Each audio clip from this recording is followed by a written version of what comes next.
Box 2 प्रांतपति तरफदार के विशेष विरुद्ध। प्रांत तरफ विशेष विरुद्ध।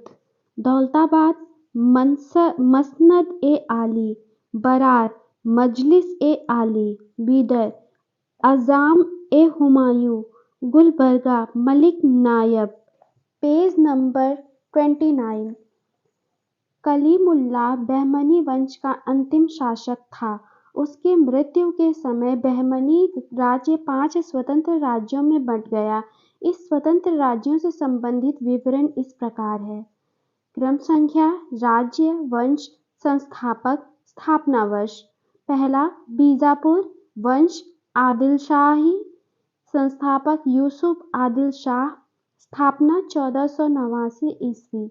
दूसरा, अहमदनगर निजाम शाही, मलिक अहमद 1490। क्रम तीसरा, राज्य बरार वंश, इमाद शाही, संस्थापक फतेउल्लाह इमाद शाह, स्थापना वर्ष 1490। चौथा क्रम, राज्य गोलकुंडा वंश कुतुब शाही, संस्थापक कुली कुतुब शाह, स्थापना 1512 ईस्वी। पांचवा, बीदर बरीद शाही, अमीर अली बरीद, संस्थापक, स्थापना वर्ष 1526 ईस्वी।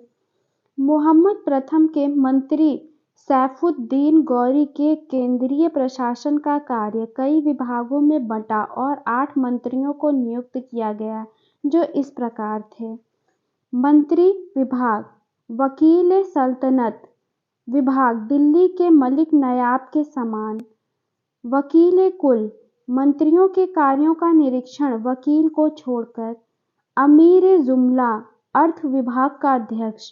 वजीर अशरफ, विदेश नीति एवं दरबार संबंधी कार्यों का निष्पादन। नाजिर, वह अर्थ विभाग से संबंधित था। पेशवा, वकील सल्तनत का सहायक था। कोतवाल, नगर का मुख्य पुलिस अधिकारी था। सद्र ए जहां, न्याय विभाग, धर्म तथा दान विभाग का अध्यक्ष।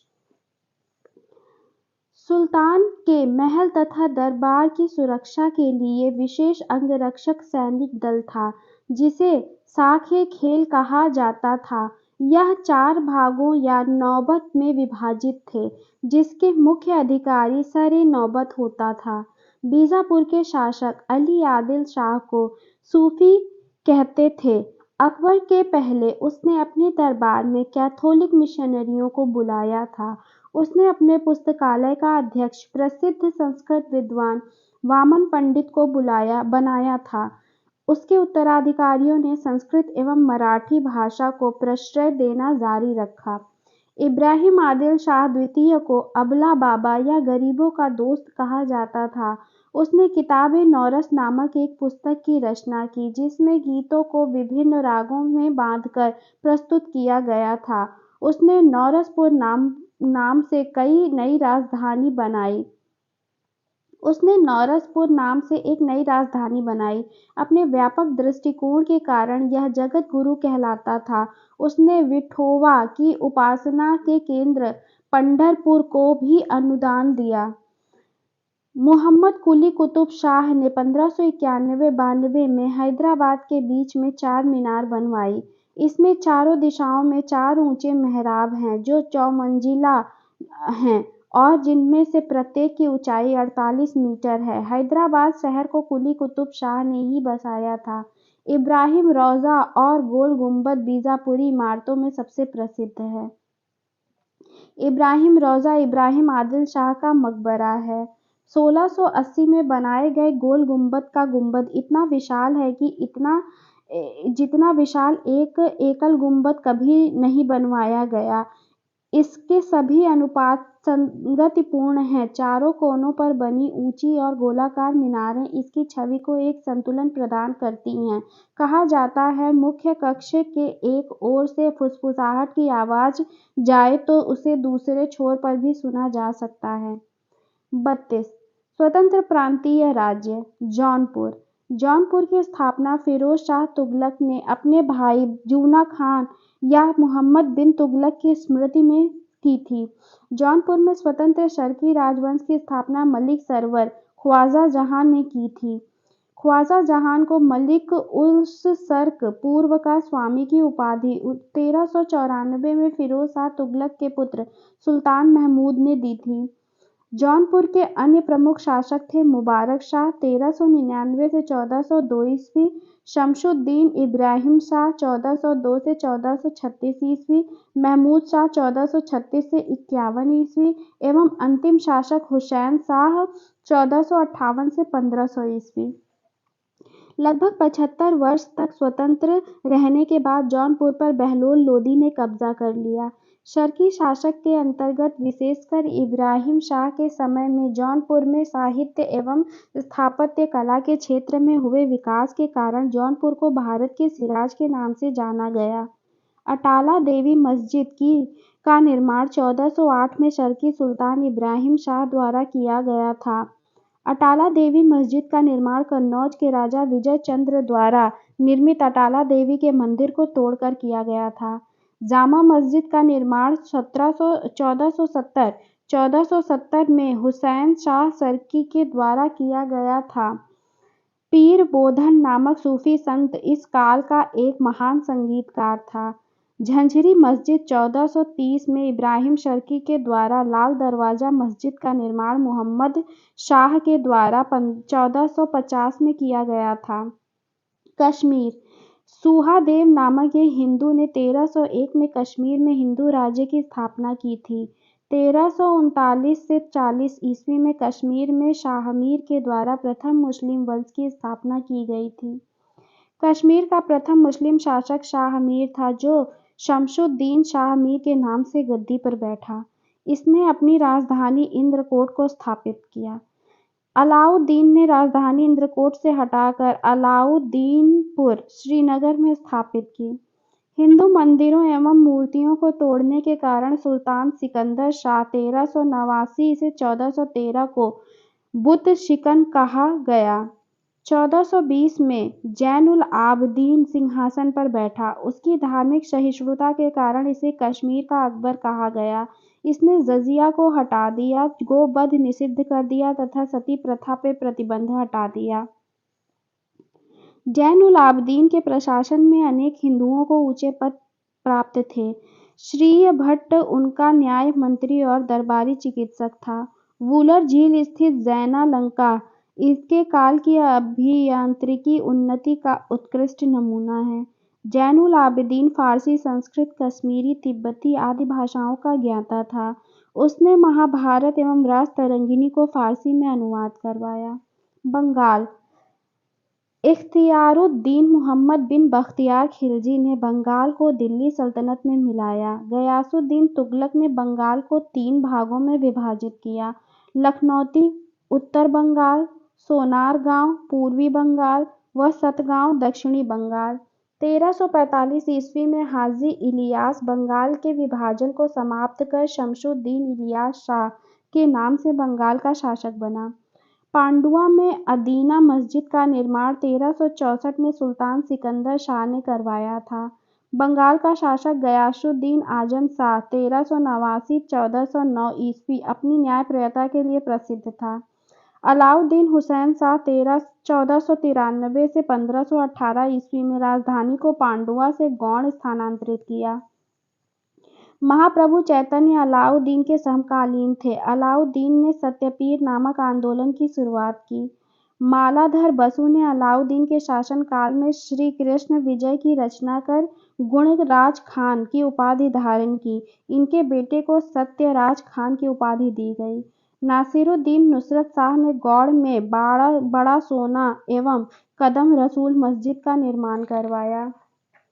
Page number 30। मालवा दिलावर खान ने 1401 में मालवा को स्वतंत्र घोषित किया। दिलावर का पुत्र अलप खां हुशंग शाह की उपाधि धारण कर 1405 में मालवा का शासक बना। इसने अपनी राजधानी को धारा से मांडू स्थानांतरित किया। मालवा में खिलजी वंश की स्थापना महमूद शाह ने की।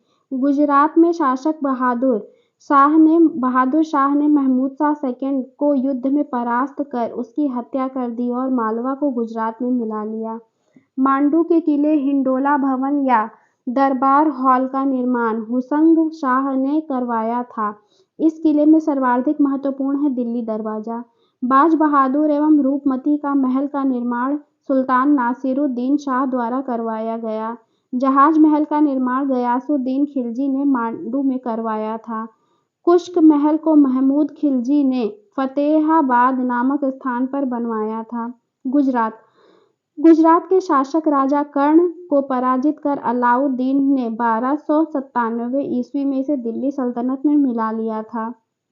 1391 ईस्वी में मुहम्मद शाह तुगलक द्वारा नियुक्त गुजरात का सूबेदार जफर खान ने सुल्तान मुजफ्फर शाह की उपाधि धारण कर 1407 ईस्वी में गुजरात का स्वतंत्र सुल्तान बना। गुजरात के प्रमुख शासक थे अहमद शाह 1411 से 52 ईस्वी, महमूद शाह बेगड़ा 1458 से 1511 ईस्वी और बहादुर शाह 1526 से 1537 ईस्वी। अहमद शाह ने असावल के निकट साबरमती नदी के किनारे अहमदाबाद नामक नगर बसाया और पाटन से राजधानी हटाकर अहमदाबाद को राजधानी बनाया। गुजरात का सबसे प्रसिद्ध शासक महमूद बेगड़ा था। महमूद बेगड़ा ने गिरनार के निकट मुस्तफाबाद नामक नगर और चंपानेर के निकट मोहम्मदाबाद नगर बसाया। मेवाड़ अलाउद्दीन खिलजी ने 1303 ईस्वी में मेवाड़ के गुहिलौत राजवंश के रत्न सिंह को पराजित कर मेवाड़ को दिल्ली सल्तनत में मिला लिया। गुहिलौत वंश की एक शाखा सिसोदिया वंश के हमीर देव ने मुहम्मद तुगलक को हराकर पूरे मेवाड़ को स्वतंत्र करा लिया। राणा कुंभा ने 1448 में चित्तौड़गढ़ में एक विजय स्तंभ की स्थापना की। खानवा का युद्ध 1527 में राणा सांगा एवं बाबर के बीच हुआ, जिसमें बाबर विजयी हुआ। 1576 में हल्दी घाटी का युद्ध राणा प्रताप और अकबर के बीच हुआ, जिसमें अकबर विजयी हुआ। मेवाड़ की राजधानी चित्तौड़गढ़ थी। जहांगीर ने मेवाड़ को मुगल साम्राज्य में मिला लिया। खानदेश तुगलक वंश के पतन के समय फिरोज शाह तुगलक ने सूबेदार मलिक अहमद रजा फारूकी ने नर्मदा एवं ताप्ती नदियों के बीच 1382 ईस्वी में खानदेश की स्थापना की। खानदेश की राजधानी बुरहानपुर थी। इसका सैनिक मुख्यालय असीरगढ़ था। 1601 में अकबर ने खानदेश को मुगल साम्राज्य में मिला लिया। 34 सूफी आंदोलन जो लोग सूफी संतों से शिष्यता ग्रहण करते थे उन्हें मुरीद कहा जाता था। सूफी जिन आश्रमों में निवास करते थे उन्हें खानकाह या मठ कहा जाता था। सूफियों के धर्म संघ बाशारा इस्लामी सिद्धांत के समर्थक और बेशारा इस्लामी सिद्धांत से बंधे नहीं में विभाजित थे। भारत में चिश्ती एवं सुहरावर्दी सिलसिले की जड़ें काफी गहरी थीं। ख्वाजा मोइनुद्दीन चिश्ती ने भारत में चिश्ती सिलसिला की शुरुआत की। चिश्ती सिलसिला का मुख्य केंद्र अजमेर था। चिश्ती सिलसिला के कुछ अन्य महत्वपूर्ण संत थे निजामुद्दीन औलिया, बाबा फरीद बख्तियार काकी एवं शेख बुरहानुद्दीन गरीब। बाबा फरीद बख्तियार काकी के शिष्य थे। बाबा फरीद की रचनाएं गुरु ग्रंथ साहिब में शामिल हैं। बाबा फरीद के दो महत्वपूर्ण शिष्य थे निजामुद्दीन औलिया एवं अलाउद्दीन शाबिर। हजरत निजामुद्दीन औलिया ने अपने जीवन काल में दिल्ली के 7 सुल्तानों का शासन देखा था। इनके प्रमुख शिष्य थे शेख सलीम चिश्ती, अमीर खुसरो, अमीर हसन देहलवी। शेख बुरहानुद्दीन गरीब ने 1340 ईस्वी में दक्षिण भारत के क्षेत्र में चिश्ती संप्रदाय की शुरुआत की और दौलताबाद को प्रमुख केंद्र बनाया। सूफियों के सुहरावर्दी धर्म संघ या सिलसिला की स्थापना शेख शिहाबुद्दीन उमर सुहरावर्दी ने की, किंतु 1262 ईस्वी में इसके सुदृढ़ संचालन का श्रेय शेख बदरुद्दीन जकारिया को है। इन्होंने सिंध एवं मुल्तान को मुख्य केंद्र बनाया। सुहरावर्दी धर्म संघ के अन्य प्रमुख संत थे जलालुद्दीन तबरीजी, सैयद सुर्ख जोश, बुरहान आदि। सुहरावर्दी सिलसिला ने राज्य के संरक्षण को स्वीकार किया था। शेख अब्दुल्ला सत्तारी ने सत्तारी सिलसिले की स्थापना की थी। इनका मुख्य केंद्र बिहार था। कादरी धर्म संघ या सिलसिला की स्थापना सैयद अबुल कादिर अल जिलानी ने बगदाद में की थी। भारत में इस सिलसिला के प्रवर्तक मोहम्मद गौस थे। इस सिलसिला के अनुयायी गाने बजाने के विरोधी थे। यह लोग शिया मत के विरुद्ध थे। राजकुमार दारा शाहजहां का ज्येष्ठ पुत्र कादिरी सिलसिला के मुल्ला शाह का शिष्य था। नक्शबंदी धर्म संघ या सिलसिला की स्थापना ख्वाजा ओबेदुल्ला ने की थी। भारत में इस सिलसिला की स्थापना ख्वाजा बकी बिल्लाह ने की थी। भारत में इसके व्यापक प्रचार का श्रेय बकी बिल्लाह के शिष्य अकबर के समकालीन शेख अहमद सरहिंदी को था। फिरदौसी सुहरावर्दी सिलसिला की ही एक शाखा थी, जिसका कार्यक्षेत्र बिहार था। इस सिलसिले को शेख शरीफुद्दीन याहा ने लोकप्रिय बनाया। याहा ख्वाजा निजामुद्दीन के शिष्य थे। 35 भक्ति आंदोलन। 6ठी शताब्दी में भक्ति आंदोलन का शुरुआत तमिल क्षेत्र से हुई, जो कर्नाटक और महाराष्ट्र में फैल गई। भक्ति आंदोलन का विकास 12 अलवार वैष्णव संतों और 63 नयनार शैव संतों ने किया। शैव नयनार और वैष्णव अलवार जैनियों और बौद्धों के अपरिग्रह को अस्वीकार कर ईश्वर के प्रति व्यक्तिगत भक्ति को ही मुक्ति का मार्ग बताते थे। शैव संत अप्पार ने पल्लव राजा महेंद्र वर्मन को शैव धर्म स्वीकार करवाया। भक्ति कवि संतों को संत कहा जाता था और उनके दो समूह थे। प्रथम समूह वैष्णव संत थे, जो महाराष्ट्र में लोकप्रिय हुए। वे भगवान विठोबा के भक्त थे। विठोबा पंथ के संत और उनके अनुयायी वरकरी या तीर्थ यात्री पंथ कहलाते थे, क्योंकि वह हर वर्ष पंढरपुर की तीर्थ यात्रा पर जाते थे। दूसरा समूह पंजाब एवं राजस्थान के हिंदी भाषी क्षेत्रों में सक्रिय था और इसकी निर्गुण भक्ति, हर विशेषता से परे भगवान की भक्ति में आस्था थी। भक्ति आंदोलन को दक्षिण भारत से उत्तर भारत में रामानंद के द्वारा लाया गया। बंगाल में कृष्ण भक्ति की प्रारंभिक प्रतिपादकों में विद्यापति ठाकुर और चंडीदास थे। रामानंद की शिक्षा से दो संप्रदायों का प्रादुर्भाव हुआ: सगुण, जो पुनर्जन्म में विश्वास रखता है, और निर्गुण, जो भगवान के निराकार रूप को पूजता है। सगुण संप्रदाय के सबसे प्रसिद्ध व्याख्यातों में से थे तुलसीदास और नाभादास जैसे राम भक्त, और निम्बार्क, वल्लभाचार्य, चैतन्य, सूरदास और मीराबाई जैसे कृष्ण भक्त। निर्गुण संप्रदाय के सबसे प्रसिद्ध प्रतिनिधि थे कबीर, जिन्हें भावी उत्तर भारत पंथों का आध्यात्मिक गुरु माना गया है। शंकराचार्य के अद्वैत दर्शन के विरोध में दक्षिण में वैष्णव संतों द्वारा 4 मतों की स्थापना की गई थी।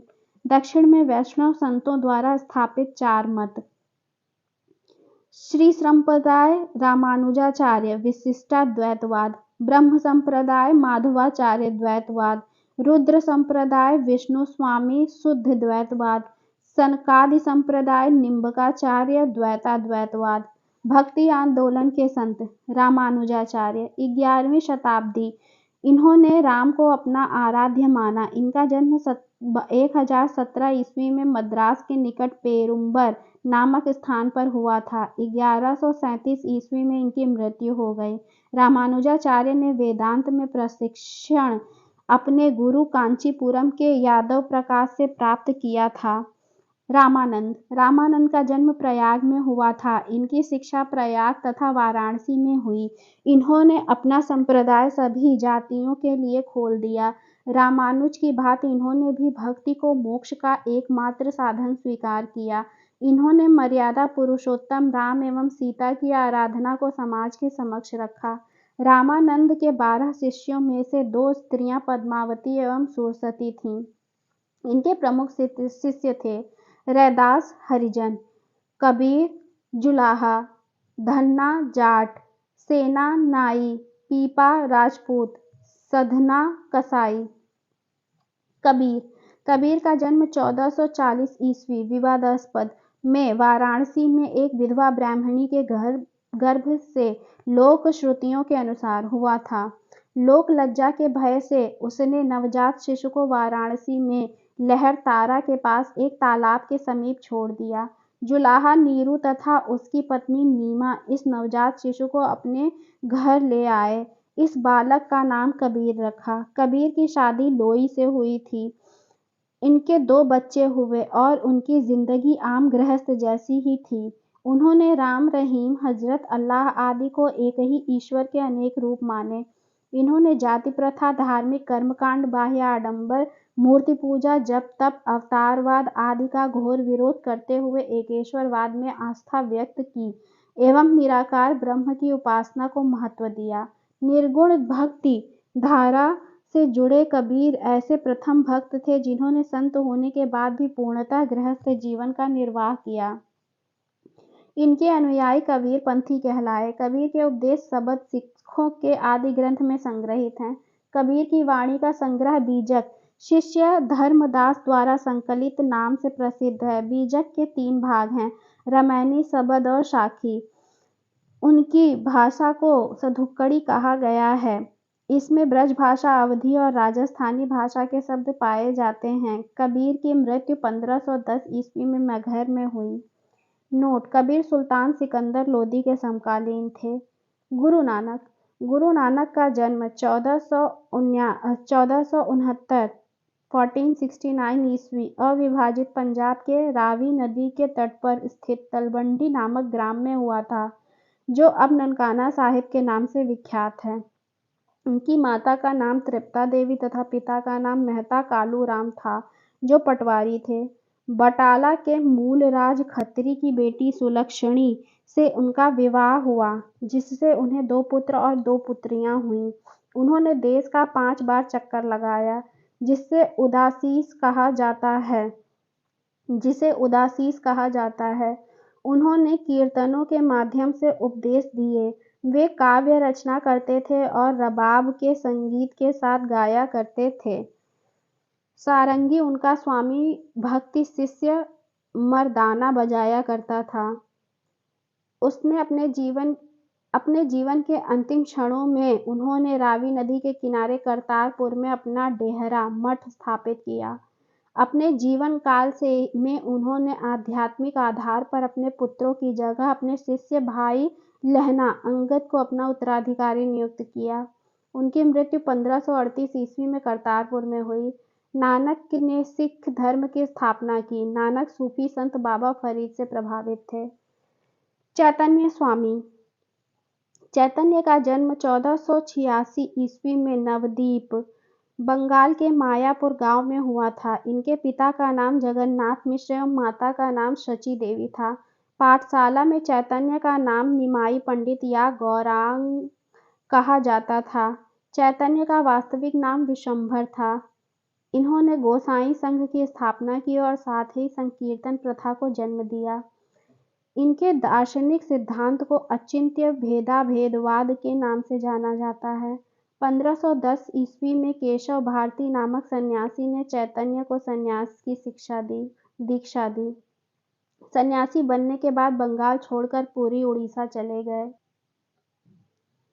जहां उन्होंने 2 दशक तक भगवान जगन्नाथ की उपासना की। इनकी मृत्यु 1533 ईस्वी में हो गई। श्रीमद् वल्लभाचार्य का जन्म 1479 ईस्वी में चंपारण्य, वाराणसी में हुआ था। इनके पिता का नाम लक्ष्मण भट्ट तथा माता का नाम यल्लम गऊ था। इनका विवाह महालक्ष्मी के साथ हुआ था। इनके 2 पुत्र थे, गोपीनाथ जन्म 1511 ईस्वी तथा विट्ठलनाथ जन्म 1516 ईस्वी थे। इन्होंने गंगा यमुना संगम के समीप अरैल नामक स्थान पर अपना निवास स्थान बनाया। वल्लभाचार्य ने भक्ति साधना पर विशेष जोर दिया। इन्होंने भक्ति को मोक्ष का साधन बताया। इनके भक्ति मार्ग को पुष्टि मार्ग कहते हैं। सूरदास वल्लभाचार्य के शिष्य थे। नोट: विट्ठलनाथ को अकबर ने गोकुल तथा जैतपुर की जागीर प्रदान की थी। गोस्वामी तुलसीदास इनका जन्म उत्तर प्रदेश के बांदा जिले में राजापुर गांव में 1532 ईस्वी में हुआ था। इन्होंने रामचरितमानस की रचना की। इनकी मृत्यु 1623 ईस्वी में हुई थी। तुलसीदास मुगल शासक अकबर एवं मेवाड़ के शासक महाराणा प्रताप के समकालीन थे। धन्ना का जन्म 1415 ईस्वी में एक जाट परिवार में हुआ था। राजपूताना से बनारस आकर ये रामानंद के शिष्य बन गए। कहा जाता है कि इन्होंने भगवान की मूर्ति को हठात भोजन करवाया था। मीराबाई का जन्म 1498 ईस्वी में मेड़ता जिले के चौकारी ग्राम में हुआ था। इनके पिता का नाम रत्न सिंह राठौड़ था। इनका विवाह 1516 में राणा सांगा के बड़े पुत्र युवराज भोजराज से हुआ था। अपने पति के मृत्यु के उपरांत ये पूर्णतः धर्मपरायण जीवन व्यतीत करने लगीं। इन्होंने कृष्ण की उपासना प्रेमी एवं पति के रूप में की। इनके भक्ति गीत मुख्यतः ब्रजभाषा और आंशिक रूप से राजस्थानी में लिखे गए हैं तथा इनकी कुछ कविताएं राजस्थानी में भी हैं। इनकी मृत्यु 1546 में द्वारका में हो गई। रैदास ये जाति से चमार थे और बनारस में रहने वाले थे। ये रामानंद के 12 शिष्यों में से एक थे। इनके पिता का नाम रघु तथा माता का नाम घुरबिनिया था। ये जूता बनाकर जीविकोपार्जन करते थे। इन्होंने रायदासी संप्रदाय की स्थापना की। दादू दयाल ये कबीर के अनुयायी थे। इनका जन्म 1544 में अहमदाबाद में हुआ था। इनका संबंध धुनिया जाति से था। सांभर में आकर इन्होंने ब्रह्म संप्रदाय की स्थापना की। अकबर ने धार्मिक चर्चा के लिए इन्हें एक बार फतेहपुर सीकरी बुलाया था। इन्होंने निपख नामक आंदोलन की शुरुआत की। इनकी मृत्यु 1603 ईस्वी में हो गई। सुंदर दास 1596 से 1689 ईस्वी दादू के शिष्य थे। शंकरदेव 1449 से 1569 ईस्वी। इन्होंने भक्ति आंदोलन का प्रचार प्रसार असम में किया। ये चैतन्य के समकालीन थे। पेज नंबर 36 टॉपिक मुगल साम्राज्य। मुगल वंश का संस्थापक बाबर था। बाबर एवं उत्तरवर्ती मुगल शासक तुर्क एवं सुन्नी मुसलमान थे। बाबर ने मुगल वंश की स्थापना के साथ ही पातशाही की स्थापना की। जिसके तहत शासक को बादशाह कहा जाता था। बाबर 1526 से 1530 ईस्वी। बाबर का जन्म फरवरी 1486 ईस्वी में हुआ था। इसके पिता उमर शेख मिर्जा फरगना नामक छोटे राज्य के शासक थे। बाबर फरगना की गद्दी पर 8 जून 1494 यानी 1494 में बैठा। बाबर ने 1507 में बादशाह की उपाधि धारण की, जिसे अब तक किसी तैमूर शासक ने धारण नहीं की थी। बाबर के 4 पुत्र थे, हुमायूं, कामरान, अस्करी और हिंदाल। बाबर ने भारत पर 5 बार आक्रमण किया। बाबर का भारत के विरुद्ध किया गया प्रथम अभियान 1519 में यूसुफ जई जाति के विरुद्ध था। यह अभियान बाबर ने बिजनौर और भेरा को अपने अधिकार में कर लिया। पानीपत के प्रथम युद्ध में बाबर ने पहली बार तुगलमा युद्ध नीति एवं तोपखाने का प्रयोग किया था। उस्ताद अली एवं मुस्तफा बाबर के 2 प्रसिद्ध निशानेबाज थे, जिसने पानीपत के प्रथम युद्ध में भाग लिया था। बाबर द्वारा लड़े गए प्रमुख युद्ध वर्ष, पक्ष, परिणाम। पानीपत का प्रथम युद्ध। वर्ष 21 अप्रैल 1526। पक्ष इब्राहिम लोदी व बाबर। परिणाम बाबर विजयी। युद्ध खानवा का युद्ध। वर्ष 17 मार्च 1527। पक्ष राणा सांगा एवं बाबर। परिणाम बाबर विजयी। युद्ध चंदेरी का युद्ध। वर्ष 29 जून 1528। पक्ष मेदिनी राय एवं बाबर। परिणाम बाबर विजयी। युद्ध घाघरा का युद्ध। वर्ष 6 मई 1529। पक्ष अफगानों एवं बाबर। परिणाम बाबर विजयी। इब्राहिम लोदी मध्यकाल का प्रथम शासक था जो युद्ध स्थल में मारा गया। इसके साथ उसका मित्र ग्वालियर के राजा विक्रमजीत भी युद्ध स्थल में मारा गया। नोट: हुमायूं ने कोहिनूर हीरा ग्वालियर के दिवंगत राजा विक्रमजीत परिवार से प्राप्त किया था। बाबर को अपनी उदारता के लिए कलंदर की उपाधि दी गई। बाबर ने मुसलमानों को तमगा नामक कर से मुक्त कर दिया था। खानवा युद्ध में बाबर ने राणा सांगा के खिलाफ जिहाद का नारा दिया और युद्ध में विजय के बाद गाजी की उपाधि धारण की। 30 जनवरी 1528 में जहर दे देने के कारण राणा सांगा की मृत्यु हो गई। बाबर ने बंगाल के शासक नुसरत शाह के साथ 6 मई 1529 को एक दूसरे की संप्रभुता का सम्मान करने का वादा करते हुए एक संधि की, जिसके अनुसार नुसरत शाह अफगान विद्रोहियों को शरण न देने का वचन दिया। करीब 48 वर्ष की आयु में 26 दिसंबर 1530 ईस्वी को आगरा में बाबर की मृत्यु हो गई। प्रारंभ में बाबर के शव को आगरा में आराम बाग में दफनाया गया, बाद में काबुल में उसके द्वारा चुने गए स्थान पर दफनाया गया। बाबर की मातृभाषा तुर्की थी, लेकिन वह अरबी और फारसी का भी अच्छा ज्ञाता था। बाबर ने अपनी आत्मकथा बाबरनामा तुर्की में की रचना की, जिसका अनुवाद बाद में फारसी भाषा में अब्दुल रहीम खान खाना ने किया। अपनी आत्मकथा में बाबर ने औपचारिक बागों की योजनाओं और उनके बनाने में अपनी रुचि का वर्णन किया है। अक्सर ये बाग दीवार से घिरे होते थे तथा कृत्रिम नहरों द्वारा 4 भागों में विभाजित आयताकार अहाते में स्थित थे। 4 समान हिस्सों में बटे होने के कारण ये 4 बाग कहलाते थे। नोट: 4 बाग बनाने की परंपरा की शुरुआत अकबर के समय से हुई। अकबर ने मुबैयान नामक पद्य शैली का भी बाबर को मुबैयान नामक पद्य शैली का भी जन्मदाता माना जाता है। बाबर प्रसिद्ध नक्शबंदी सूफी ख्वाजा उबैदुल्ला अहरार का अनुयायी था। बाबर का उत्तराधिकारी हुमायूं हुआ। हुमायूं 1530 से 1556 ईस्वी। नसीरुद्दीन हुमायूं 29 दिसंबर 1530 ईस्वी को आगरा में 23 वर्ष की अवस्था में सिंहासन पर बैठ गया। गद्दी पर बैठने से पहले हुमायूं बदख्शां का सूबेदार था। अपने पिता के निर्देश के अनुसार हुमायूं ने अपने राज्य का बंटवारा अपने भाइयों में कर दिया। इसने कामरान को काबुल और कांधार, मिर्जा अस्करी को संभल, मिर्जा हिंदाल को अलवर व मेवाड़ की जागीरें दी। अपने चचेरे भाई सुलेमान मिर्जा को हुमायूं ने बदख्शां प्रदेश दिया। 1533 ईस्वी में हुमायूं ने दीन पनाह नामक एक नगर की स्थापना की थी। चौसा का युद्ध 25 जून 1539 ईस्वी में शेर खां एवं हुमायूं के बीच हुआ। इस युद्ध में शेर खां विजयी रहा। इस युद्ध के बाद शेर खां ने शेर शाह की पदवी ग्रहण की। बिलग्राम या कन्नौज युद्ध 17 मई 1540 ईस्वी में शेर खां एवं हुमायूं के बीच हुआ। इस युद्ध में भी हुमायूं पराजित हुआ। शेर खां ने आसानी से आगरा एवं दिल्ली पर कब्जा कर लिया। बिलग्राम का युद्ध के बाद हुमायूं सिंध चला गया, जहां उसने 15 वर्षों तक घुमक्कड़ों जैसा निर्वासित जीवन व्यतीत किया।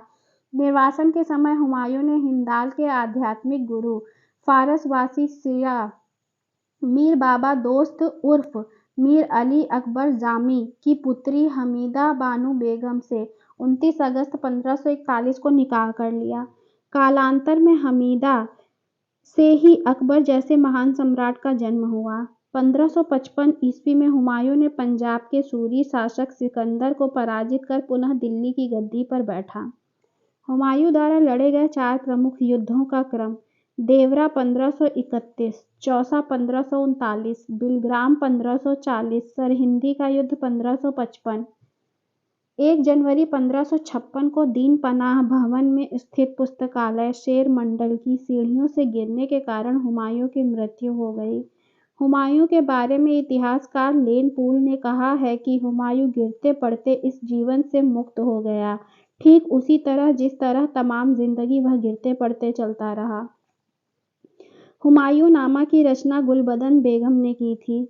हुमायूं ज्योतिष में विश्वास करता था, इसलिए इसने सप्ताह के 7 दिन 7 रंग के कपड़े पहनने के नियम बनाए। शेर शाह 1540 से 1545 ईस्वी। सूर साम्राज्य का संस्थापक अफगान वंशीय शेर शाह सूरी था। Doctor KR. कानूनगो के अनुसार हरियाणा प्रांत के नारनौल महेंद्रगढ़ स्थान पर इब्राहिम के पुत्र हसन के घर वर्ष 1486 में शेर शाह का जन्म हुआ था। परमात्मा शरण का विचार है कि शेर शाह का जन्म 1472 ईस्वी में हुआ था। इनके बचपन का नाम फरीद था। यह सूर वंश से संबंधित था। इनके पिता का नाम हसन खान जौनपुर राज्य के अंतर्गत सासाराम के जमींदार थे। फरीद ने एक शेर को तलवार से एक ही बार में मार दिया था। उसकी इस बहादुरी से प्रसन्न होकर बिहार के अफगान शासक सुल्तान मोहम्मद बहार खां लोहानी ने उसे शेर खां की उपाधि प्रदान की। शेर शाह बिलग्राम युद्ध 1540 ईस्वी के बाद दिल्ली की गद्दी पर बैठा। शेर शाह की मृत्यु कालिंजर के किले को जीतने के क्रम में 22 मई 1545 ईस्वी को हो गई। मृत्यु के समय वह उक्का नाम का एक आग्नेयास्त्र चला रहा था। कालिंजर का शासक कीरत सिंह था। हिंद तथा ईरानी वास्तुकला के समन्वय का प्रथम उदाहरण शेर शाह का मकबरा है, जिसे सासाराम में झील के बीच ऊंचे टीले पर निर्मित किया गया है। रोहतासगढ़ किला किलाए कुहना दिल्ली नामक मस्जिद का निर्माण शेर शाह के द्वारा किया गया था। शेर शाह ने रोहतासगढ़ के दुर्ग एवं कन्नौज के स्थान पर शेरसूर नामक नगर बसाया। शेर शाह का उत्तराधिकारी उसका पुत्र इस्लाम शाह था। शेर शाह ने भूमि की माप के लिए 32 अंक वाला सिकंदरी गज एवं सन की डंडी का प्रयोग किया।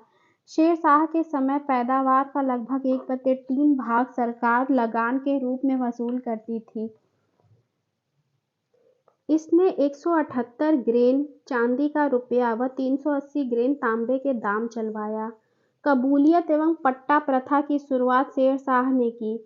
शेर शाह ने 1541 ईस्वी में पाटलिपुत्र को पटना के नाम से पुनः स्थापित किया। इसने ग्रैंड ट्रंक रोड की मरम्मत करवाई। डाक प्रथा का प्रचलन शेर शाह के द्वारा ही किया गया। मलिक मोहम्मद जायसी शेर शाह के समकालीन थे। अकबर 1556 से 1605 ईस्वी। सम्राट अकबर का जन्म 15 अक्टूबर 1542 को हमीदा बानो बेगम के गर्भ से अमरकोट के राणा वीरसाल के महल में हुआ। अकबर के बचपन का नाम जलाल था। उसका राज्याभिषेक 14 फरवरी 1556 ईस्वी को पंजाब के कलानौर नामक स्थान पर हुआ। अकबर के समकालीन शासक फर्स्ट रानी एलिजाबेथ, समय 1558 से 1603 ईस्वी, इंग्लैंड। दूसरा शाह अब्बास 1588 से 1629 ईस्वी, ईरान। जार इवान फोर्थ बेसिलयेविच, ये है 1530 से 1584 ईस्वी, रूस। फिर नोट है, जार इवान फोर्थ बेसिलयेविच इवान दी टेरिबल नाम से कुख्यात था। अकबर का शिक्षक अब्दुल लतीफ ईरानी विद्वान था। वह जलालुद्दीन मोहम्मद अकबर बादशाह गाजी की उपाधि से सिंहासन पर बैठा। बैरम खां शिया मतावलंबी 1556 से 1560 ईस्वी तक अकबर का संरक्षक रहा। वह बदख्शा का निवासी था। उसे प्यार से खानी बाबा कहा जाता था। पानीपत की दूसरी लड़ाई 5 नवंबर 1556 ईस्वी को अकबर और हेमू के बीच हुई। इस युद्ध में अकबर की विजय हुई। 31 जनवरी 1561 को मक्का की तीर्थ यात्रा के दौरान पाटन नामक स्थान पर मुबारक खां नामक युवक ने बैरम खां की हत्या कर दी। मई 1562 में अकबर ने हरम दल से अपने को पूर्णतः मुक्त कर लिया।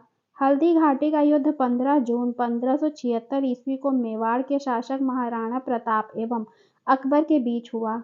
इस युद्ध में अकबर विजयी हुआ। इस युद्ध में मुगल सेना का नेतृत्व मान सिंह एवं आसफ खां ने किया था। अकबर का सेनापति मान सिंह था। हल्दी घाटी युद्ध के समय कुंभलगढ़ राणा प्रताप की राजधानी थी। राणा की ओर से इस युद्ध में हाकिम खां सूर के नेतृत्व में एक अफगान फौजी टुकड़ी एवं भीलों की छोटी सी सेना ने भाग लिया था। महाराणा प्रताप की मृत्यु 19 जनवरी 1597 ईस्वी को एक सख्त धनुष की प्रत्यंचा चढ़ाते समय अंदरूनी चोट लग जाने के कारण हो गई। हल्दी घाटी के युद्ध के बाद राणा प्रताप ने डूंगरपुर के निकट चावड़ में एक नई राजधानी बनाई। महाराणा प्रताप के घोड़े का नाम चेतक और हाथी का नाम रामप्रसाद था। दीन-ए-इलाही धर्म का प्रधान पुरोहित अकबर था। दीन-ए इलाही धर्म स्वीकार करने वाला प्रथम एवं अंतिम हिंदू राजा बीरबल था। महेश दास नामक ब्राह्मण को राजा बीरबल की पदवी दी गई थी, जो हमेशा अकबर के साथ रहता था। अकबर ने जैन धर्म के जैनाचार्य हरिविजय सूरी को जगत गुरु की उपाधि प्रदान की थी। अकबर ने शाही दरबार में एक अनुष्ठान के रूप में सूर्योपासना शुरू करवाई। राजस्व प्राप्ति की जब्ती प्रणाली अकबर के शासनकाल में प्रचलित थी। अकबर के दीवान राजा टोडरमल खत्री जाति के 1580 ईस्वी में दहसाल बंदोबस्त व्यवस्था लागू की। गुजरात विजय के दौरान अकबर ने सर्वप्रथम पुर्तगालियों से मिला और यहीं उसने सर्वप्रथम समुद्र देखा। नोट: गुजरात अभियान को इतिहासकार स्मिथ ने संसार के इतिहास का सर्वाधिक द्रुतगामी आक्रमण कहा है। अकबर के दरबार में प्रसिद्ध चित्रकार अब्दुल समद था। अकबर के दरबार का प्रसिद्ध संगीतकार तानसेन था। अकबर द्वारा जीते गए प्रदेश मालवा। शासक बाज बहादुर वर्ष 1561। मुगल सेनापति आदम खां पीर मुहम्मद। दूसरा, चुनार प्रदेश। शासक अफगानों का शासन वर्ष 1562। मुगल सेनापति अब्दुल्ला खां। क्रम संख्या 3, आमेर प्रदेश। शासक भारमल वर्ष 1562। मुगल सेनापति स्वेच्छा से अधीनता स्वीकारी। क्रम 4, मेड़ता। शासक जयमल वर्ष 1562। मुगल सेनापति सफरुद्दीन। 5वां, गोंडवाना। शासक वीर नारायण एवं दुर्गावती वर्ष 1564। मुगल सेनापति आसफ खां। क्रम 6वां, प्रदेश मेवाड़। शासक उदय सिंह एवं राणा प्रताप वर्ष 1568 और 1576। स्वयं अकबर और मानसिंह एवं आसफ खां मुगल सेनापति। 7वां, रणथंभौर। शासक सुजनहाड़ा वर्ष 1569 1569। भगवान दास मुगल सेनापति भगवान दास एवं अकबर। 8वां, प्रदेश कालिंजर। शासक रामचंद्र वर्ष 1569 1569। मुगल सेनापति मजनू खां काकशाह। 9वां, मारवाड़। शासक रावचंद्र सेन वर्ष 1570। मुगल सेनापति स्वेच्छा से अधीनता स्वीकारी। 10वां, जैसलमेर प्रदेश। शासक रावल हरि राय वर्ष 1570। मुगल सेनापति स्वेच्छा से अधीनता स्वीकारी। 11वां, प्रदेश बीकानेर। शासक कल्याणमल वर्ष 1570। मुगल सेनापति स्वेच्छा से अधीनता स्वीकारी। 12वां, गुजरात। मुजफ्फर खां थर्ड शासक 1571 वर्ष। मुगल सेनापति सम्राट अकबर। 13वां क्रम, प्रदेश बिहार व बंगाल। शासक दाऊद खां वर्ष 1574 से 76। मुगल सेनापति मुनीम खां खानखाना। 14वां, काबुल। शासक हकीम मिर्जा वर्ष 1581। मुगल सेनापति मानसिंह एवं अकबर। 15वां, कश्मीर। शासक यूसुफ याकूब खां वर्ष 1586। मुगल सेनापति भगवान दास व कासिम खां। 16वां, उड़ीसा। शासक निसार खां वर्ष 1592। मुगल सेनापति मानसिंह। 17वां, सिंध प्रदेश। शासक जानी बेग वर्ष 1593। मुगल सेनापति अब्दुल रहीम खान खाना। 18वां, प्रदेश बलूचिस्तान। शासक पन्नी अफगान वर्ष 1595। मुगल सेनापति मीर मासूम। 19वां, कंधार। मुजफ्फर हुसैन शासक वर्ष 1595 और मुगल सेनापति शाह बेग। नेक्स्ट बॉक्स है दक्षिण भारत। दक्षिण भारत में क्रम संख्या, प्रदेश, शासक, वर्ष और मुगल सेनापति। फर्स्ट, खानदेश। खानदेश शासक अली खां, वर्ष 1591। मुगल सेनापति स्वेच्छा से अधीनता स्वीकारी। क्रम संख्या 2, प्रदेश दौलताबाद, शासक चांद बीबी, वर्ष 1599। मुगल सेनापति मुराद अब्दुल रहीम खान खाना अबुल फजल अकबर। तीसरा अहमदनगर, शासक बहादुर शाह चांद बीबी, वर्ष 1600। मुगल सेनापति कोई नहीं। क्रम संख्या 4, असीरगढ़ प्रदेश, शासक मीरन बहादुर, वर्ष 1601। मुगल सेनापति अकबर। यह अकबर का अंतिम अभियान था, असीरगढ़ का अभियान। नेक्स्ट बॉक्स, अकबर के महत्वपूर्ण कार्य वर्ष, दास प्रथा का अंत 1562, अकबर को हरम दल से मुक्ति 1562, तीर्थ यात्रा कर समाप्त 1563, जजिया कर समाप्त 1564, फतेहपुर सीकरी की स्थापना एवं राजधानी का आगरा से फतेहपुर सीकरी स्थानांतरण 1571, इबादत खाने की स्थापना 1575, इबादत खाने के सभी धर्मों के लोगों के प्रवेश की अनुमति 1578, मजहर की घोषणा 1579 1579, दीन-ए-इलाही की स्थापना 1582, इलाही संवत की स्थापना शुरुआत 1583, राजधानी लाहौर स्थानांतरित 1585। Page number 34। दशवंत एवं बसावन अकबर के दरबार के चित्रकार थे। अकबर के शासनकाल के प्रमुख गायक तानसेन, बाज बहादुर, बाबा रामदास एवं बैजू बावरा थे। अकबर की शासन प्रणाली की प्रमुख विशेषता मनसबदारी प्रथा थी। अकबर के समकालीन प्रसिद्ध सूफी संत शेख सलीम चिश्ती थे। अकबर की मृत्यु 16 अक्टूबर 1605 ईस्वी को हुई। इसे आगरा के निकट सिकंदरा में दफनाया गया। स्थापत्य कला के क्षेत्र में अकबर की महत्वपूर्ण कृतियां हैं। दिल्ली में हुमायूं का मकबरा, आगरा का लाल किला, फतेहपुर सीकरी में शाही महल, दीवाने खास, पंचमहल, बुलंद दरवाजा, जोधाबाई का महल, इबादत खाना, इलाहाबाद का किला और लाहौर का किला। अकबर के दरबार को सुशोभित करने वाले नवरत्न थे। अबुल फजल 1551 से 1602, फैजी दूसरे नंबर पे 1547 से 1595, तीसरे तानसेन, चौथे बीरबल 1528 से 1583, पांचवें टोडरमल, छठवें राजा मान सिंह, सातवें अब्दुल रहीम खान ए खाना, आठवें फकीर अजीउद्दीन, नौवें मुल्ला दो प्याजा। अबुल फजल का बड़ा भाई फैजी अकबर के दरबार में राजकवि के पद पर आसीन था। अबुल फजल ने अकबर नामा ग्रंथ की रचना की। वह दीन-ए-इलाही धर्म का मुख्य पुरोहित था। संगीत सम्राट तानसेन का जन्म 1506 ईस्वी में ग्वालियर में एक ब्राह्मण परिवार में हुआ था। इनका असली नाम रामतनु पांडेय था। इनकी प्रमुख कृतियां थीं मियाँ की तोड़ी, मियाँ की मल्हार, मियाँ का सारंग, दरबारी कान्हरा आदि। कंठाभरण वाणी विलास की उपाधि अकबर ने तानसेन को दी थी। तानसेन अकबर के दरबार में आने के पूर्व रीवा के राजा रामचंद्र के राजाश्रय में थे। अकबर के काल में स्वामी हरिदास भी एक महान संगीतज्ञ थे।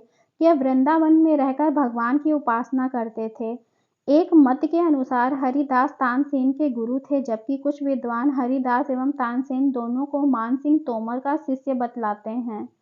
यह भी प्रचलित है कि हरिदास का गाना सुनने के लिए अकबर को इनकी कुटिया पर जाना पड़ा, क्योंकि इन्होंने अकबर के दरबार में जाने से मना कर दिया था। इनका कहना था कि वे केवल अपने भगवान के लिए ही गाते हैं, दरबार में उनका कोई सरोकार नहीं। अकबर ने भगवान दास आमेर के राजा भारमल के पुत्र को अमीर उल उमरा की उपाधि दी। यूसुफ जाइयों के विद्रोह को दबाने के दौरान बीरबल की हत्या हो गई। यूसुफ जाइयों के विद्रोह को दबाने के दौरान बीरबल की हत्या हो गई।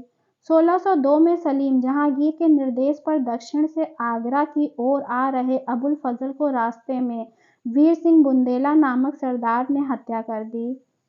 मुगल सम्राट अकबर ने अनुवाद विभाग की स्थापना की।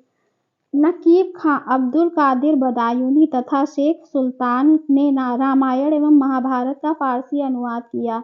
वह महाभारत का नाम रज़्मनामा युद्धों की पुस्तक रखा। पंचतंत्र का फारसी भाषा में अनुवाद अबुल फजल ने अनवर ए सादात नाम से तथा मौलाना हुसैन फैज ने यारे दानिश नाम से किया।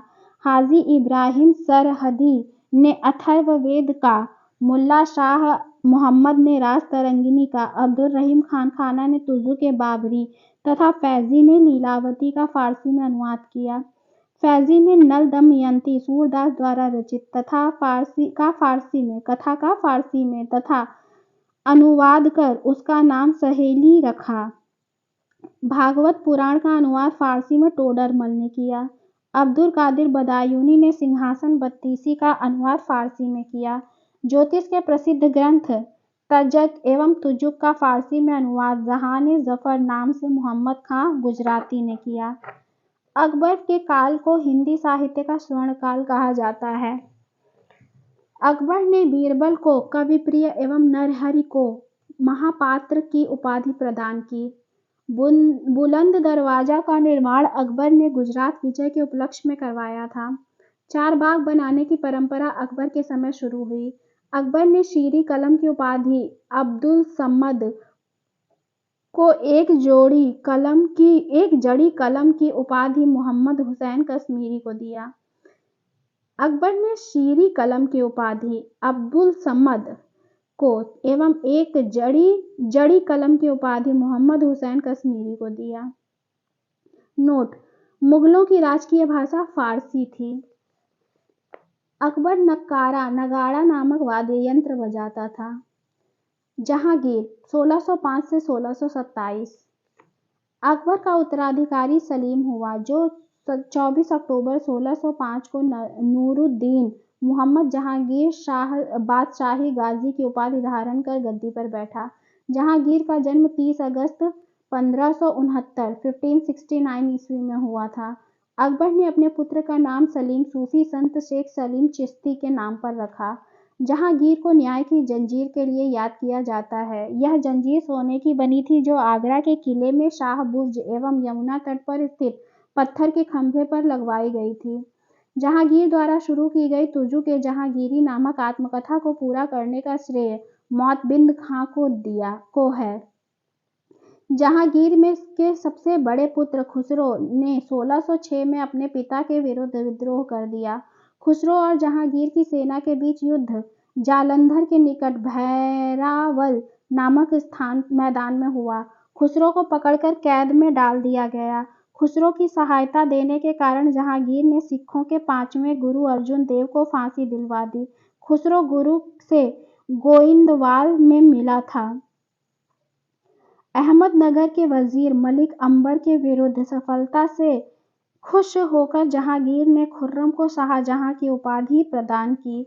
1622 में कंधार मुगलों के हाथ से निकल गया। शाह अब्बास ने इस पर अधिकार कर लिया। नूरजहां ईरान निवासी मिर्जा गयास बेग की पुत्री नूरजहां का वास्तविक नाम मेहरुन्निसा था। 1594 ईस्वी में नूरजहां का विवाह अली कुली बेग से संपन्न हुआ। जहांगीर ने एक शेर मारने के कारण अली कुली बेग को शेर अफगान की उपाधि प्रदान की। 1607 ईस्वी में शेर अफगान के मृत्यु के बाद मेहरुन्निसा अकबर की विधवा सलीमा बेगम की सेवा में नियुक्त हुई। सर्वप्रथम जहांगीर ने नवरोज त्योहार के अवसर पर मेहरुन्निसा को देखा था और उसके सौंदर्य पर मुग्ध होकर जहांगीर ने मई 1611 ईस्वी में उससे विवाह कर लिया। विवाह के पश्चात जहांगीर ने उसे नूर महल व नूरजहां की उपाधि प्रदान की। नूरजहां के सम्मान में जहांगीर ने चांदी के सिक्के जारी किए। जहांगीर ने गियास बेग को शाही दीवान बनाया एवं इत्मादुद्दौला की उपाधि दी। जहांगीर के शासनकाल में ईरानियों को उच्च पद प्राप्त हुए। लाडली बेगम शेर अफगान एवं मेहरुन्निसा की पुत्री थी, जिसकी शादी जहांगीर ने अपने पुत्र शहरयार के साथ करवाई हुई थी। नूरजहां की मां अस्मत बेगम ने गुलाब से इत्र निकालने की विधि खोजी थी। महावत खां ने झेलम नदी के तट पर 1626 ईस्वी में जहांगीर, नूरजहां एवं उसके भाई आसफ खां को बंदी बना लिया था। जहांगीर के 5 पुत्र थे: खुसरो, परवेज, खुर्रम, शहरयार, जहांदार। 28 अक्टूबर 1627 को भीमवार नामक स्थान पर जहांगीर की मृत्यु हो गई। उसे शहादरा, लाहौर में रावी नदी के किनारे दफनाया गया। मुगल चित्रकला अपने चरमोत्कर्ष पर जहांगीर के शासनकाल में पहुंची। Page number 35। जहांगीर के दरबार के दो प्रमुख चित्रकार आगा रजा, अबुल हसन, मोहम्मद नासिर, मोहम्मद मुराद, उस्ताद मंसूर, बिशनदास मनोहर एवं गोवर्धन फारूक बेग दौलत। जहांगीर ने आगा रजा के नेतृत्व में आगरा में एक चित्रशाला की स्थापना की। नोट: हमजानामा का विषय चित्रकला है। उस्ताद मंसूर एवं अबुल हसन को जहांगीर ने क्रमशः नादिर अल उस्त एवं नादिरुज़्ज़मा की उपाधि प्रदान की। इसने संस्कृत के कवि जगन्नाथ को पंडित राज की उपाधि दी। जहांगीर ने अपनी आत्मकथा में लिखा है कि कोई भी चित्र, चाहे वह किसी भी मृतक व्यक्ति या जीवित व्यक्ति द्वारा बनाया गया हो, मैं देखते ही तुरंत बता सकता हूँ कि किस चित्रकार की कृति है। यदि किसी चेहरे पर आंख किसी एक चित्रकार ने, भौं किसी और ने बनाई हो, तो भी यह जान लेता हूँ कि आंख किसने बनाई और भौं किसने बनाई है। जहांगीर के समय को चित्रकला का स्वर्णकाल कहा जाता है। इत्मातुद्दौला का मकबरा 1626 ईस्वी में नूरजहां बेगम ने बनवाया।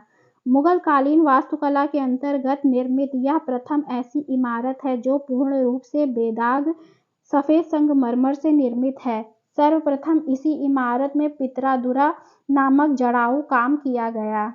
अशोक के कौशाम्बी स्तंभ वर्तमान में प्रयाग पर, समुद्रगुप्त की प्रयाग प्रशस्ति तथा जहांगीर का लेख उत्कीर्ण है।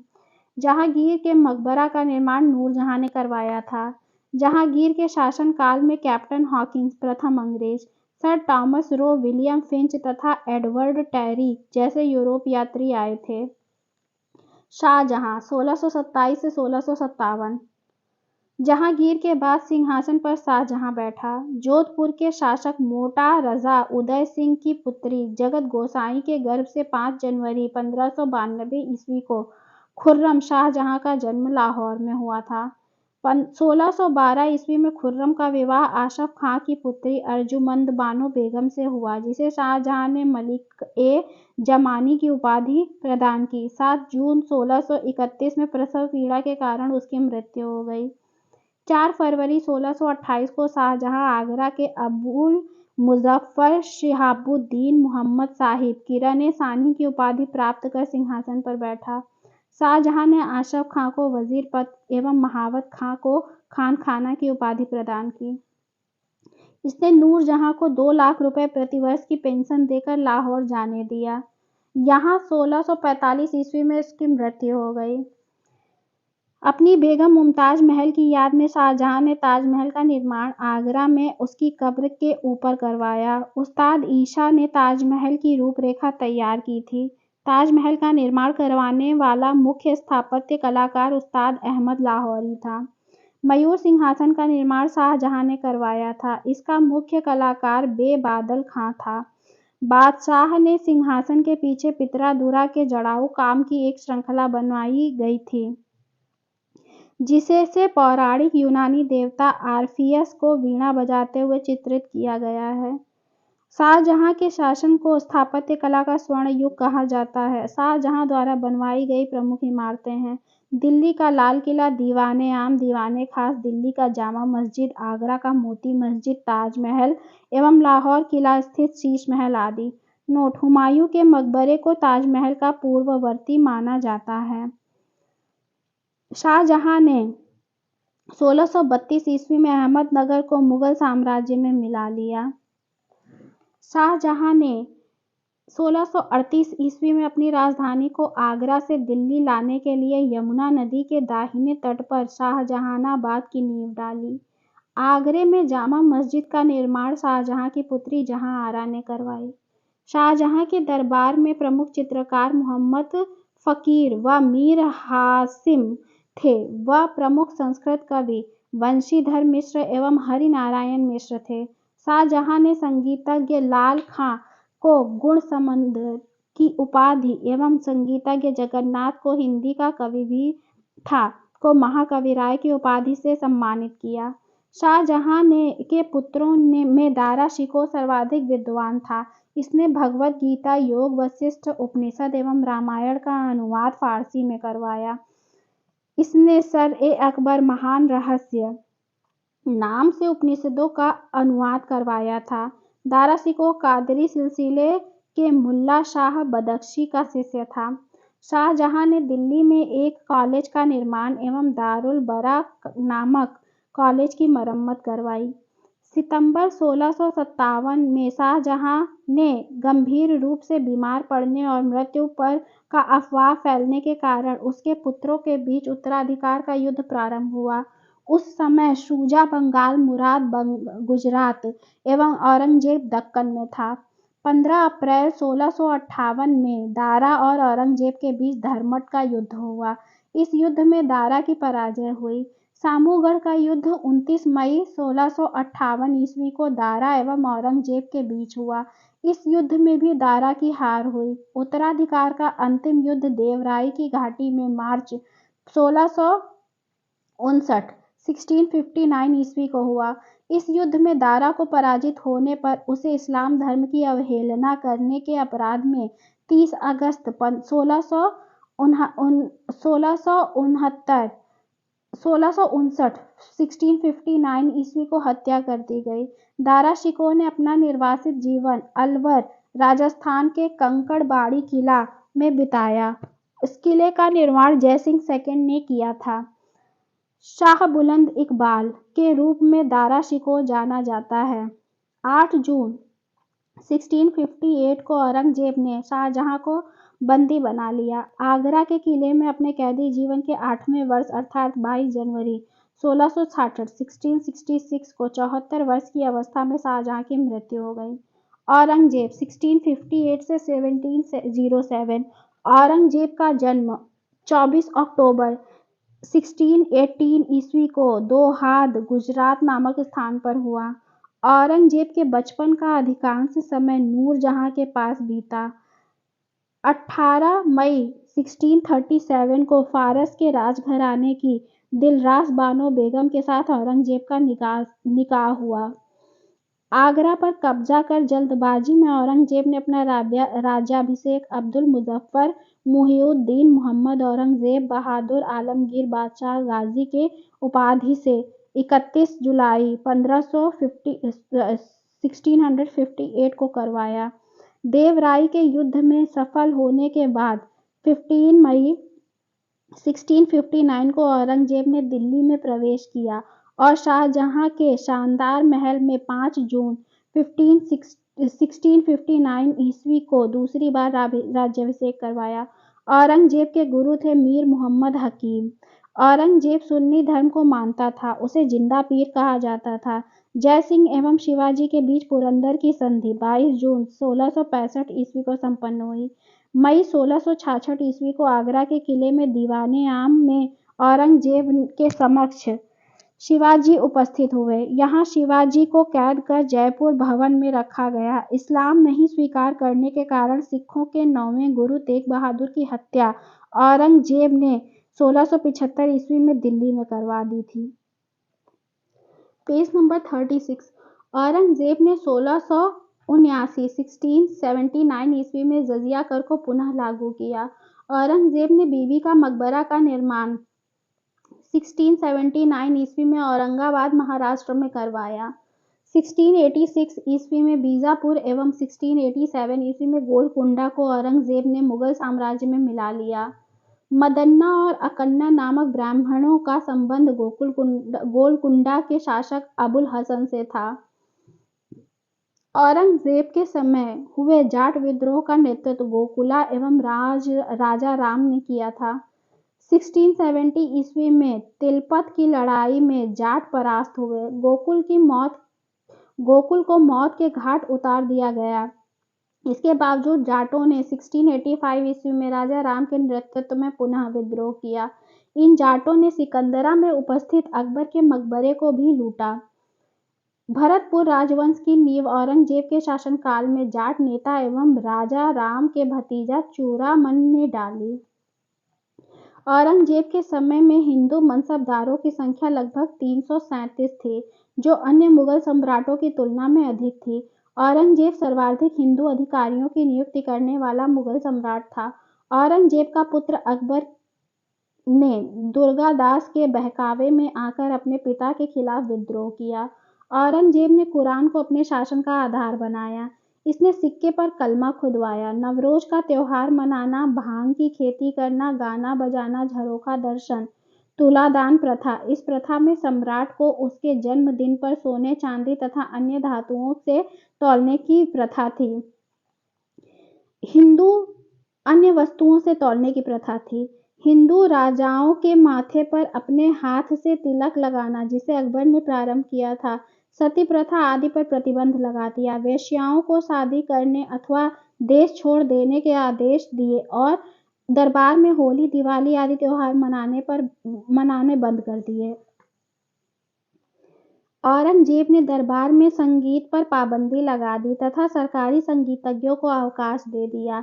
भारतीय शास्त्रीय संगीत पर फारसी में सबसे अधिक पुस्तकें औरंगजेब ने ही शासनकाल में लिखी गईं। औरंगजेब स्वयं वीणा बजाने में दक्ष था। औरंगजेब ने 1665 ईस्वी में हिंदू मंदिरों को तोड़ने का आदेश दिया। इसके शासनकाल में तोड़े गए प्रमुख मंदिरों में पाटन का सोमनाथ का मंदिर, बनारस का विश्वनाथ मंदिर एवं वीर सिंह देव द्वारा जहांगीर काल में मथुरा में निर्मित केशव देवराय मंदिर थे। औरंगजेब की मृत्यु 20 फरवरी 1707 ईस्वी को हुई। इसे खुलदाबाद, जो अब रोजा कहलाता है, में दफनाया गया। औरंगजेब के समय सूबों की संख्या 20 थी। औरंगजेब दारुल हर्ब, काफिरों का देश, को दारुल इस्लाम, इस्लाम का देश में परिवर्तित करने का अपना महत्वपूर्ण लक्ष्य मानता था। नोट: औरंगजेब के शासनकाल में मुगल सेना में सर्वाधिक हिंदू सेनापति थे। फ्रांसीसी यात्री फ्रांकोइस बर्नियर औरंगजेब के चिकित्सक थे। 37 मुगल शासन व्यवस्था। मंत्रिपरिषद को विजारत कहा जाता था। बाबर के शासनकाल में वजीर पद काफी महत्वपूर्ण था। सम्राट के बाद शासन के कार्यों को संचालित करने वाला सबसे महत्वपूर्ण अधिकारी वकील था, जिसके कर्तव्यों को अकबर ने दीवान, मीर बख्शी, सद्र उर सद्र व मीर समन में विभाजित कर दिया। औरंगजेब के समय में असद खान ने सर्वाधिक 31 वर्षों तक दीवान के पद पर कार्य किया। मीर बख्शी द्वारा सरखत नाम के पत्र पर हस्ताक्षर के बाद ही सेना को हर महीने वेतन मिल पाता था। जब कभी सद्र न्याय विभाग के प्रमुख कार्य करता था, तब उसे काजी कहा जाता था। लगानहीन भूमि, मदद ए माश का निरीक्षण सद्र करता था। सम्राट के घरेलू विभागों का प्रधान मीर समा कहलाता था। सूचना एवं गुप्तचर विभाग का प्रधान दरोगा ए डाक चौकी कहलाता था। शरीयत के प्रतिकूल कार्य करने वालों को रोकना, आम जनता के दुष्चरित्रता से बचाने का कार्य मुहतसिब नामक अधिकारी करता था। प्रशासन की दृष्टि से मुगल साम्राज्य का बंटवारा सूबों में, सूबों का सरकार में और सरकार का परगना या महाल में, महाल का जिले या दस्तूर में और दस्तूर ग्राम में बटे थे। प्रशासन की सबसे छोटी इकाई ग्राम थी, जिसे मावदा या दीह कहते थे। मावदा के अंतर्गत छोटी छोटी बस्तियों को नागला कहा जाता था। मुगल काल में प्रमुख अधिकारी एवं कार्य। पद, कार्य। सूबेदार। सूबेदार का कार्य प्रांतों में शांति स्थापित करना। प्रांत कार्यकारिणी का प्रधान। दीवान, प्रांतीय राजस्व का प्रधान, सीधे शाही दीवान के प्रति जवाबदेह। बख्शी, प्रांतीय सैन्य प्रधान। फौजदार, जिले का प्रधान फौजी अधिकारी। फौज आमिल या अमलगुजार, जिले का प्रमुख राजस्व अधिकारी। कोतवाल, नगर प्रधान। शिकदार, परगने का प्रमुख अधिकारी। आमिल, ग्राम के कृषकों के प्रत्यक्ष संबंध बनाना एवं लगान निर्धारित करना। शाहजहां के शासन काल में सरकार एवं परगना के मध्य चकला नाम की एक इकाई की स्थापना की गई थी। भूमि कर के विभाजन के आधार पर मुगल साम्राज्य की समस्त भूमि 3 वर्गों में विभाजित थी। खालसा भूमि प्रत्यक्ष रूप से बादशाह के नियंत्रण में, जागीर भूमि तनख्वाह के बदले दी जाने वाली भूमि, सयूरगल या मदद ए माश अनुदान में दी गई लगानहीन भूमि, इसे मिल्क भी कहा जाता था। शेर शाह द्वारा भू राजस्व हेतु अपनाई जाने वाली पद्धति राई का उपयोग अकबर ने भी किया था। अकबर के द्वारा करोड़ी नामक अधिकारी की नियुक्ति 1573 ईस्वी में की गई थी।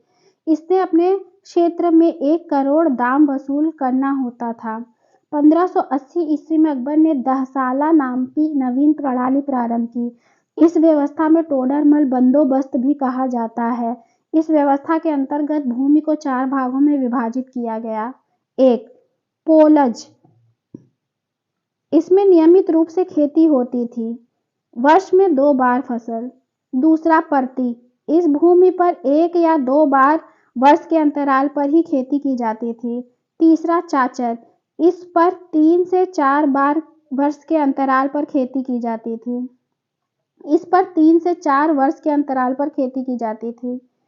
चौथा बंजर, यह खेती योग्य भूमि नहीं थी, इस पर लगान नहीं वसूला जाता था। 1570 से 71 ईस्वी में टोडरमल ने खालसा भूमि पर भू राजस्व की नई प्रणाली जब्ती प्रारंभ की। इसमें कर निर्धारण की 2 श्रेणी थी, एक को तखशीस एवं दूसरे को तलसीस तहसील कहते थे। तखशीस तहसील। औरंगजेब ने अपने शासनकाल में नस्क प्रणाली को अपनाया और भू राजस्व की राशि को उपज का आधा कर दिया। मुगल काल में कृषक 3 वर्गों में विभाजित थे। खुद काश्त, ये किसान उसी गांव की भूमि पर खेती करते थे जहां के वे निवासी थे। दूसरा पाही काश्त, ये दूसरे गांव जाकर कृषि कार्य करते थे। मुजारियन, खुद काश्त कृषकों से भूमि किराए पर लेकर कृषि कार्य करते थे। मुगल काल में रुपए की सर्वाधिक ढलाई औरंगजेब के समय में हुई। आना सिक्के का प्रचलन शाहजहां ने करवाया। जहांगीर ने अपने समय में सिक्कों पर अपनी आकृति बनवाई, साथ ही उस पर अपना एवं नूरजहां का नाम अंकित करवाया। मुगल कालीन लगान वसूल करने की व्यवस्थाएं।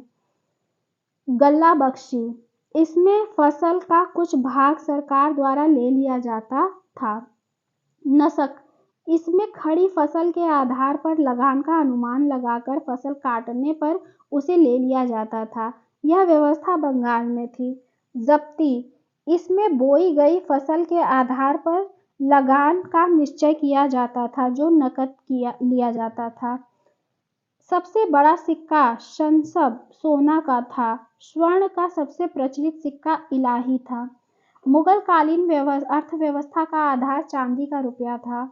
दैनिक लेन देन के लिए तांबे के दाम का प्रयोग होता था। 1 रुपये में 40 दाम होते थे।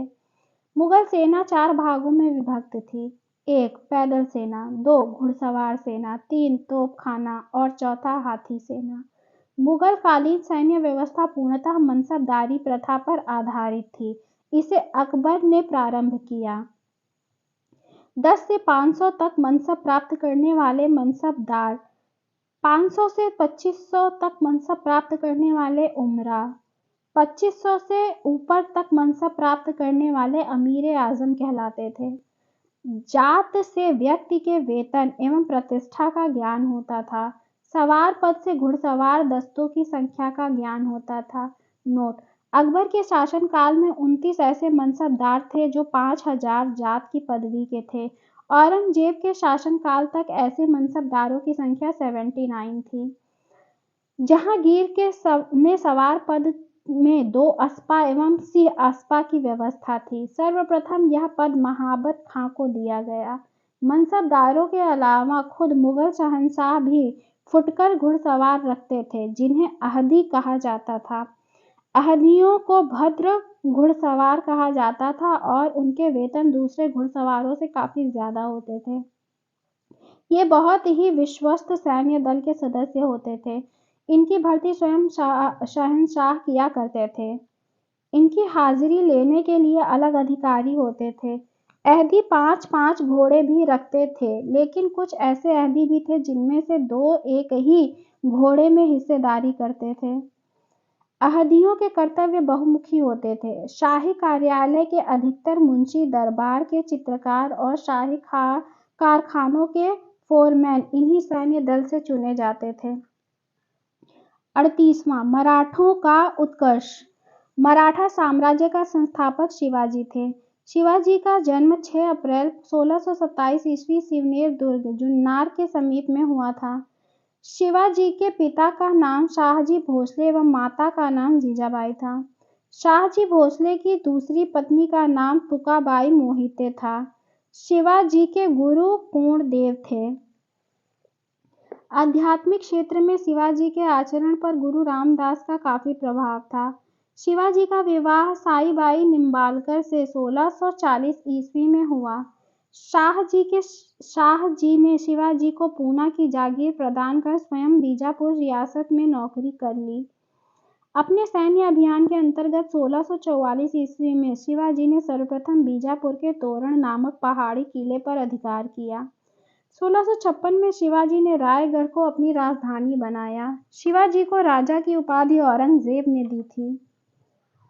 बीजापुर के सुल्तान ने अपने योग्य सेनापति अफजल खां को सितंबर 1659 ईस्वी को शिवाजी को पराजित करने के लिए भेजा। शिवाजी ने 10 नवंबर 1659 को अफजल खां की हत्या कर दी। शिवाजी ने सूरत को 1664 एवं 1670 में लूटा।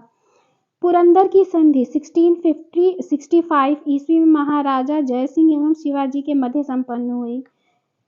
1672 में शिवाजी ने पन्हाला दुर्ग को बीजापुर से छीना। 5 जून 1674 ईस्वी को शिवाजी ने रायगढ़ में वाराणसी काशी के प्रसिद्ध विद्वान श्री गंगा भट्ट द्वारा अपना राज्याभिषेक करवाया। मूल रूप से गंगा भट्ट महाराष्ट्र का एक सम्मानित ब्राह्मण था जो लंबे समय से वाराणसी में रह रहा था। शिवाजी को औरंगजेब ने मई 1666 में जयपुर भवन में कैद कर लिया। यहाँ पर वे 16 अगस्त 1666 तक में भाग निकले। मात्र 53 वर्ष की आयु में 3 अप्रैल 1680 को शिवाजी की मृत्यु हो गई। शिवाजी के मंत्रिमंडल को अष्टप्रधान कहा जाता था। अष्टप्रधान में पेशवा का पद सर्वाधिक महत्वपूर्ण एवं सम्मान का होता था। शिवाजी के दरबार में मराठी को भाषा के रूप में प्रयोग किया। शिवाजी की सेना 3 महत्वपूर्ण भागों में विभक्त थी। 1. पागा सेना, नियमित घुड़सवार सैनिक। 2. सिलहदार अस्थायी घुड़सवार सैनिक। 3. पैदल सेना। शिवाजी को तोपें अंग्रेजों ने प्रदान की थी। महाराष्ट्र के प्रमुख संत 1. ज्ञानदेव या ज्ञानेश्वर 1275 से 1296 ईस्वी। महाराष्ट्र में भक्ति आंदोलन के जनक, मराठी भाषा और साहित्य के संस्थापक, भगवत गीता एवं भावार्थ दीपिका नामक बृहद टीका लिखी, जिसने सामान्य रूप से ज्ञानेश्वरी के नाम से जाना जाता है। 2. नामदेव 1270 से 1350 ईस्वी। इनके आराध्य देव पंढरपुर के विठोबा या विट्ठल विष्णु के रूप थे। विठोबा या विट्ठल की उपासना को वरकरी संप्रदाय के नाम से जाना जाता है, जिसकी स्थापना नामदेव ने की थी। इनमें कुछ पद गुरु ग्रंथ साहिब में संकलित हैं। 3. एकनाथ 1533-1599 ईस्वी। इन्होंने रामायण पर भावार्थ रामायण नामक टीका लिखी। 4. तुकाराम 1598 से 1650 ईस्वी। इन्होंने भक्तिपरक कविताएं लिखी। इन्होंने जिन्हें अभंग कहा जाता है, यह अभंग भक्तिपरक काव्य के ज्योतिपुंज हैं। 5. रामदास 1608 से 1681 ईस्वी। महाराष्ट्र के अंतिम महान संत कवि। दशबोध उनकी रचनाओं और उपदेशों का संकलन है। मराठा राज्य के अंतर्गत 2 प्रकार के क्षेत्र होते हैं। 1. स्वराज, जो क्षेत्र प्रत्यक्षतः मराठों के नियंत्रण में थे उन्हें स्वराज क्षेत्र कहा जाता था। 2. मुगतई, मुल्क एक कदीम, यह वह क्षेत्र थे जिनमें वे चौथ एवं सरदेशमुखी वसूलते थे। Page number 38। नोट: चौथ एवं सरदेशमुखी स्वराज से नहीं लिए जाते थे, बल्कि उन जगहों से लिए जाते थे जहां मुगल या दक्कनी शासकों का शासन था। चौथ भू राजस्व का 1/4 भाग था, जो मराठों के उस क्षेत्र पर आक्रमण नहीं करने के लिए दिया जाता था। सरदेशमुखी 10% का अतिरिक्त अधिभार था, जो उस क्षेत्र से लिया जाता था जो मुगलों के अधीन था, पर मराठा उस पर दावा करते थे। सरंजामी प्रथा का संबंध मराठा भू राजस्व व्यवस्था से है। अष्टप्रधान: पेशवा, प्रधानमंत्री, राज्य का प्रशासन एवं अर्थव्यवस्था की देखरेख। सरी-ए-नौबत, सेनापति, सैन्य प्रधान। अमात्य, राजस्व मंत्री, आय व्यय का लेखा जोखा। वाकयानवीस, सूचना, गुप्तचर एवं संधि विग्रह के विभागों का अध्यक्ष। चिटनिस, राजकीय पत्रों को पढ़कर उसकी भाषा शैली को देखना। सुमंत, विदेश मंत्री। पंडित राव, धार्मिक कार्यों के लिए तिथि का निर्धारण। न्यायाधीश, न्याय विभाग का प्रधान। शिवाजी की कर व्यवस्था मलिक अंबर की कर व्यवस्था पर आधारित थी। शिवाजी ने रस्सी द्वारा माप की व्यवस्था के स्थान पर काठी एवं मानक छड़ी के प्रयोग को आरंभ किया। शिवाजी ने 1679 में अन्नाजी दत्तो द्वारा व्यापक भूमि सर्वेक्षण करवाया। भूमि के समय कुल उपज का 33% भाग राजस्व के रूप में वसूला जाता था, जो बढ़कर 40% हो गया था। शिवाजी ने मुगल व्यापारिक केंद्र सूरत को 2 बार 1664 एवं 1670 में लूटा। शिवाजी का उत्तराधिकारी संभाजी थे। संभाजी ने उज्जैन के हिंदी एवं संस्कृत के प्रकांड विद्वान कवि कलश को अपना सलाहकार नियुक्त किया। मार्च 1689 ईस्वी में मुगल सेनापति मखर्रब खान ने संगमेश्वर में छिपे हुए संभाजी एवं कवि कलश को गिरफ्तार कर लिया और उनकी हत्या कर दी। संभाजी के बाद 1689 में राजा राम को नए छत्रपति के रूप में राज्याभिषेक किया गया। राजा राम ने अपनी दूसरी राजधानी सतारा को बनाया। शिवाजी के किले की सुरक्षा के लिए नियुक्त अधिकारी। हवलदार, किले की आंतरिक व्यवस्था की देखरेख। सरे-नौबत, किले की सेना का नेतृत्व। सवनिस, किले की अर्थव्यवस्था, पत्र व्यवहार एवं भंडार की देखरेख। राजा राम मुगलों के संघर्ष करता हुआ 2 मार्च 1700 में मारा गया। राजा राम के मृत्यु के बाद उसकी विधवा पत्नी ताराबाई अपने 4 वर्षीय पुत्र शिवाजी II का राज्याभिषेक करवाकर मराठा साम्राज्य की वास्तविक संरक्षिका बन गई। 1707 में औरंगजेब की मृत्यु के बाद संभाजी के पुत्र शाहू, जो औरंगजेब के कब्जे में था, भोपाल के निकट के मुगल शिविर से वापस महाराष्ट्र आया। शाहू एवं ताराबाई के बीच 1707 में खेड़ा का युद्ध हुआ, जिसमें शाहू विजयी हुआ। शाहू ने 22 जनवरी 1708 में सतारा में अपना राज्याभिषेक करवाया। शाहू के नेतृत्व में नवीन मराठा साम्राज्य के प्रवर्तक पेशवा लोग थे, जो शाहू के पैतृक प्रधानमंत्री थे।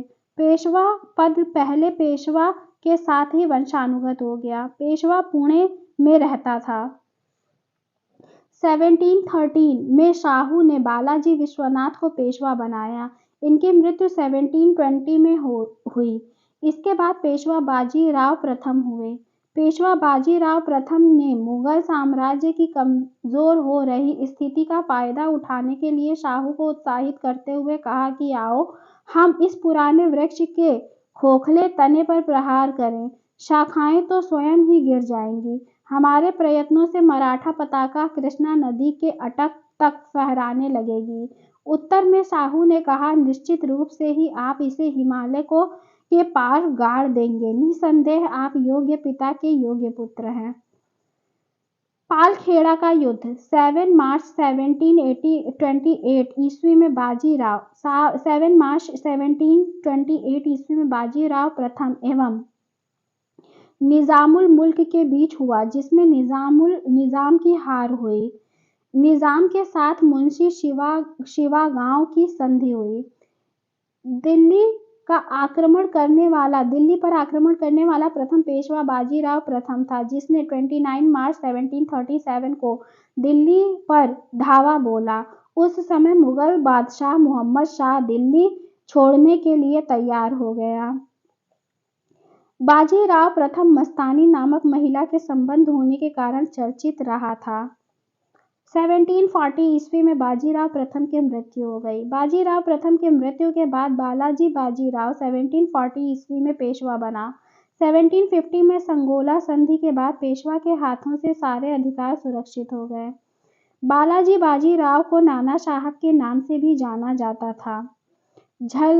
झलकी की संधि हैदराबाद के निजाम एवं बालाजी बाजीराव के मध्य हुई।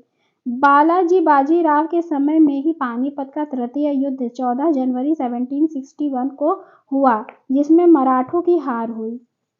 इस हार को नहीं सह पाने के कारण बालाजी की मृत्यु 1761 में हो गई। माधवराव नारायण प्रथम 1761 में पेशवा बन गया। इसने मराठों की खोई हुई प्रतिष्ठा को पुनः प्राप्त करने का प्रयास किया। माधवराव ने ईस्ट इंडिया कंपनी के पेंशन पर रह रहे मुगल बादशाह शाह आलम सेकंड को पुनः दिल्ली की गद्दी पर बैठाया। मुगल बादशाह अब मराठों का पेंशन भोगी बन गया। पेशवा नारायण राव 1772-73 की हत्या उसके चाचा रघुनाथ राव के द्वारा की गई।